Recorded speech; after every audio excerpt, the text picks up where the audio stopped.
আসসালামু আলাইকুম রহমতুল্লাহি ওয়া বারাকাতুহু। সব নামাজের পর বাছাই করা মুনাজাত।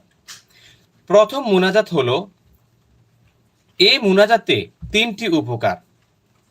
এক, আপনার সকল গুনাহ মাফ হবে। দুই, আপনাকে আল্লাহ সুবহান ক্ষমা করে দিবেন। তিন, ক্ষতিগ্রস্ত থেকে আল্লাহ সুবহান আপনাকে হেফাজত করবেন। মুনাজাতটি হলো, রাব্বানা ظلمنا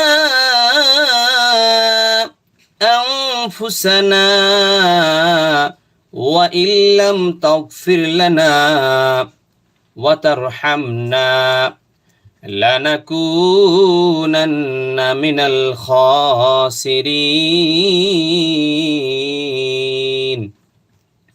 দর্শক, এখানে বাংলা উচ্চারণ সহকারে দেওয়া হয়েছে। আপনারা এই মুনাজাত অবশ্যই মুখস্থ করে নেবেন এবং এখানে অর্থ সহকারে দেওয়া হয়েছে। হে আমাদের প্রভু, আমরা নিজেদের প্রতি জুলুম করেছি।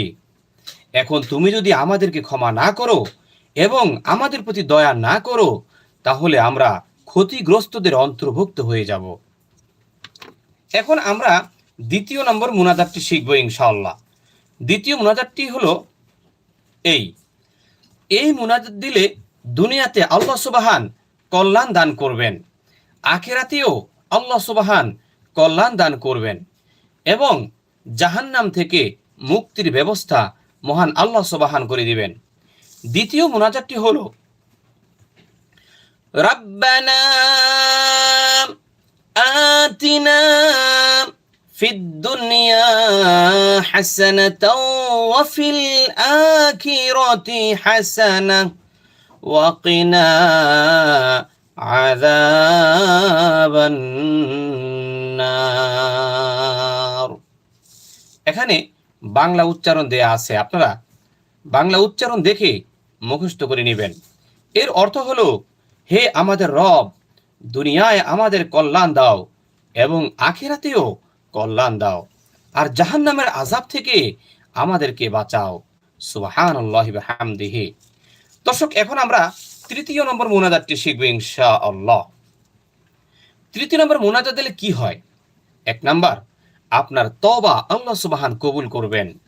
দুই, আপনার সকল দোয়া আল্লাহ সুবহান কবুল করবেন।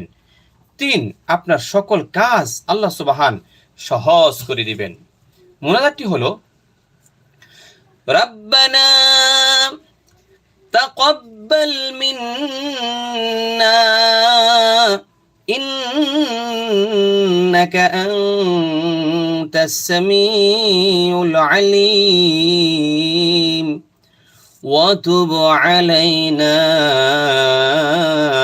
ইন্নাকা আনতাত তাওয়াবুর রহিম। এই মুনাজাতের বাংলা উচ্চারণ এইটা। আপনারা প্রয়োজনে ভিডিও থামিয়ে মুখস্থ করে নেবেন ইনশাআল্লাহ। এর অর্থ বড়ই চমৎকার। হে আমাদের রব, আমাদের পক্ষ থেকে কবুল করে নিন। নিশ্চয়ই আপনি সর্বশ্রোতা সর্বজ্ঞ, আর আমাদের তওবা কবুল করুন। নিশ্চয়ই আপনি হচ্ছেন অধিক তওবা কবুলকারী, পরম দয়ালু। দর্শক, এখন আমরা চতুর্থ নম্বর মুনাজাতটি শিখে নেব ইনশাআল্লাহ। এই মুনাজাত দিলে কি হয়? এই মুনাজাত দিলে যাদের সন্তান নাই, এই মুনাজাত দিলে আল্লাহ সুবহান তাদেরকে সন্তান দান করবেন।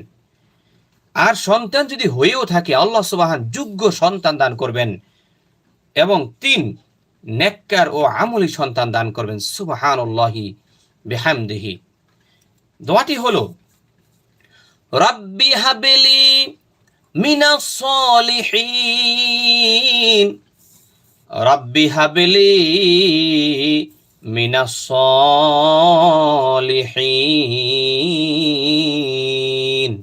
এখানে বাংলা উচ্চারণ দেয়া আছে। এর অর্থ বড়ই চমৎকার। হে আমাদের প্রভু, আমাকে একটি সৎ যোগ্য সন্তান দান করো। সুবহানাল্লাহ। সূরা সাফফাতের 100 নম্বর আয়াতে আল্লাহ এই কথা বলেছেন। এখন আমরা পঞ্চম মুনাজাত শিখে নেব ইনশাআল্লাহ। পঞ্চম নাম্বার মুনাজাত দিলে কি হয়? মা বাবার জিন্দেগির সকল গুনাহ আল্লাহ সুবহান মাফ করে দিবেন। তাদের কবরে যদি আযাব হয়ে থাকে, আল্লাহ সুবহান এই দোয়ার বরকতে আযাবকে বন্ধ করে দিবেন। মা বাবাকে কবরে আল্লাহ সুবহান বাচ্চাদের মতো, শিশুদের মতো লালন পালন করবেন, যেভাবে আপনার পিতামাতা আপনাকে লালন পালন দুনিয়াতে করেছেন। সুবহানাল্লাহি ওয়া বিহামদিহি। দোয়াটি হলো, রাব্বিরহামহুমা কামা রাব্বায়ানি সগীরা, রাব্বিরহামহুমা কামা রাব্বায়ানি সগীরা। এখানে বাংলা উচ্চারণ দেয়া আছে। প্রিয় দর্শক, আপনারা বাংলা উচ্চারণ দেখেও মুখস্থ করে নিতে পারেন। এর অর্থ বড়ই চমৎকার অর্থ। এর অর্থ হলো, হে আল্লাহ, তাদের উভয়ের প্রতি রহম করো। এখানে উভয় বলতে পিতামাতার কথাকে বলা হয়েছে। তাদের উভয়ের প্রতি রহম করো, যেমনিভাবে তারা আমাকে শৈশবকালে লালন পালন করেছেন। সুবহানাল্লাহ। প্রিয় দর্শক, আমাদের ভিডিওটি এখানে শেষ করা হলো। এখন আমরা ফেসবুকে লাইভ অনুষ্ঠান করব।